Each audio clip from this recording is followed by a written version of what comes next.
प्यारे बच्चों, आपका सामाजिक अध्ययन के इतिहास की कक्षा में स्वागत है। आज हम अध्याय 8 खुशहाल गांव एवं समृद्ध शहर means vital villages and thriving towns के बारे में पढ़ेंगे।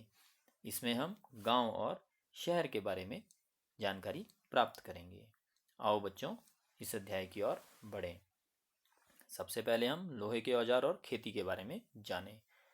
उपमहाद्वीप में लोहे का प्रयोग लगभग 3000 साल पहले शुरू हुआ। महापाषाण कवरों में लोहे के औजार और हथियार बड़ी संख्या में मिले हैं। करीब 2500 वर्ष पहले लोहे के औजार के बढ़ते उपयोग का प्रमाण मिलता है।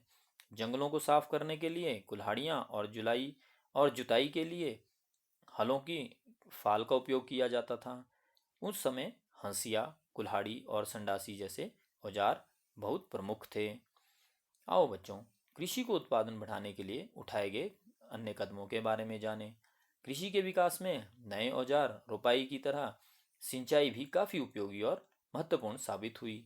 इस समय सिंचाई के लिए नहरें, कुएं, तालाब और कृत्रिम जलाशय बनाए गए। बच्चों, इस सिंचाई से आए परिवर्तन को जानें।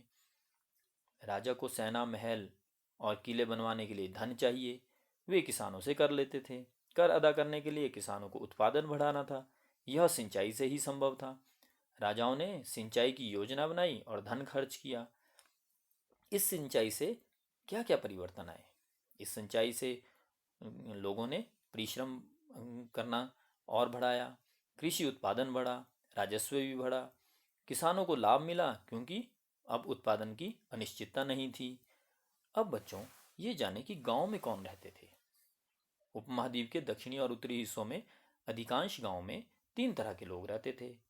तमिल क्षेत्र में बड़े भूस्वामी को बेलल्ला कहते थे। साधारण हलवाहों को ऊणवार कहते थे।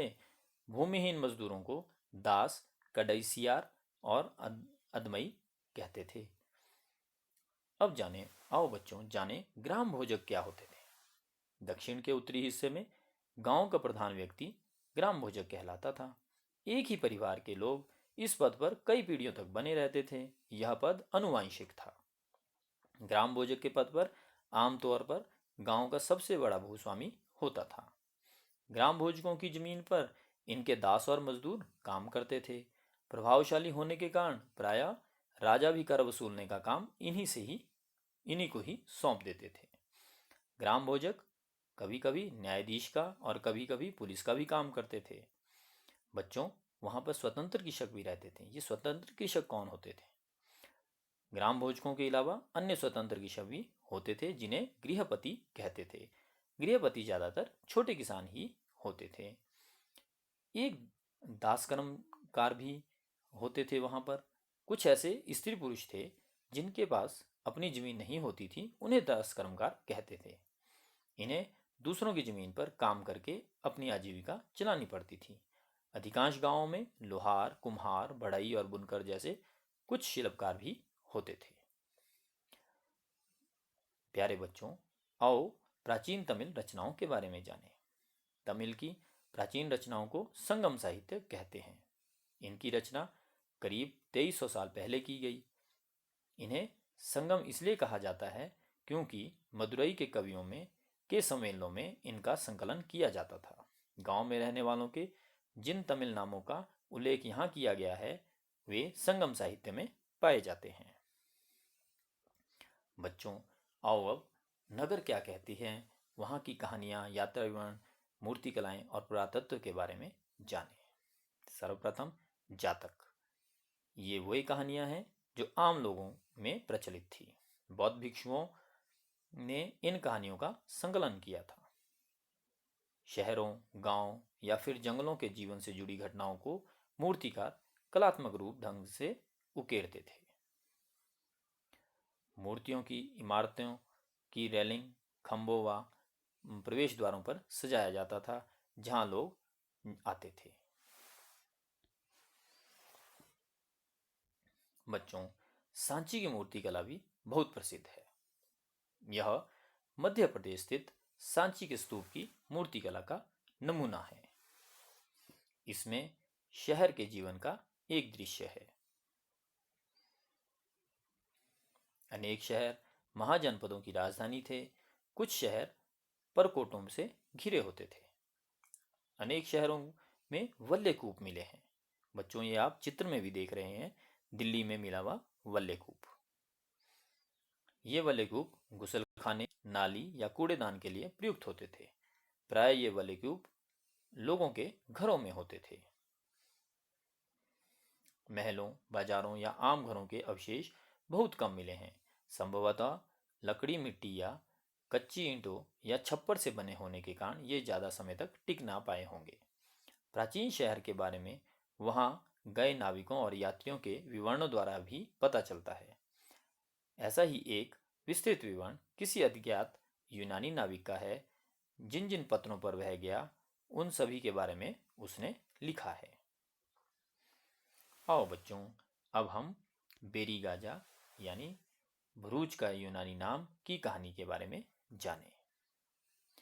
बेरी राजा की संकरी खाड़ी में समुद्र से आने वालों के लिए नाव चलाना बहुत मुश्किल होता था। राजा के द्वारा नियुक्त कुशल और अनुभवी स्थानीय मछुआरे ही यहाँ जहाज ला सकते थे। बेरी गाजा में शराब, तांबा, टिन, सीसा, मूंगा, पुखराज, कपड़े, सोने और चांदी के सिक्कों का आयात होता था। हिमालय की जड़ी बूटियां, हाथी दांत, गोमेद, कार्लिनियन, सूती कपड़ा, रेशम और इत्र यहाँ से निर्यात किए जाते थे। राजा के लिए व्यापारी विशेष उपहार लाते थे। इनके चांदी के बर्तन, गायक, किशोर, अच्छी शराब और उत्कृष्ट महीन कपड़े शामिल थे। आओ बच्चों, सिक्के के बारे में जानें। सिक्के के आधार पर संपत्ति का मूल्यांकन किया जाता था। पुरातत्वविदों को इस युग के हजारों सिक्के मिले हैं। सबसे पुराने आहत सिक्के थे। ये करीब 500 साल चले। चांदी या तांबे के सिक्कों पर विभिन्न आकृतियों को आहत कर बनाए जाने के कारण इन्हें आहत सिक्के कहा जाता था। आओ बच्चों, नगर की अनेक गतिविधियों के केंद्र के बारे में जानें। सबसे मुख्य केंद्र कौन था? मथुरा। यह 2500 साल में से भी ज़्यादा समय से एक महत्वपूर्ण नगर रहा है, क्योंकि यह यातायात और व्यापार के दो मुख्य रास्तों पर स्थित था। शहर के चारों ओर किलेबंदी थी। इसमें अनेक मंदिर थे।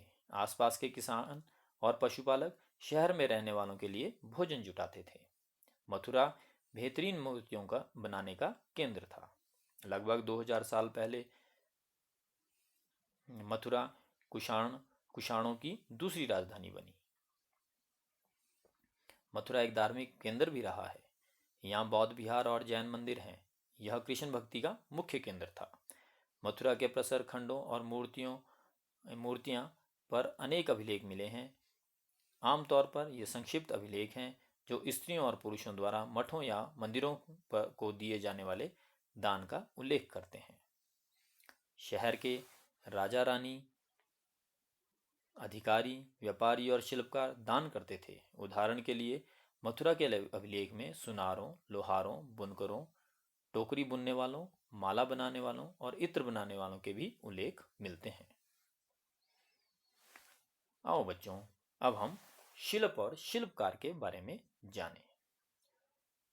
पुरास्थलों से शिल्पों के नमूने मिले हैं। मिट्टी के बहुत ही पतले और सुंदर बर्तन मिले हैं, जिन्हें उत्तरी काले चमकीले पात्र कहा जाता है, क्योंकि ये ज़्यादातर उपमहाद्वीप के उत्तरी भाग में मिले हैं। विभिन्न ग्रंथों से हमें पता चलता है कि कपड़ों का उत्पादन बहुत महत्वपूर्ण था। उत्तर में वाराणसी और दक्षिण में मदुरई इसके प्रसिद्ध केंद्र थे। यहाँ स्त्री पुरुष दोनों काम करते थे।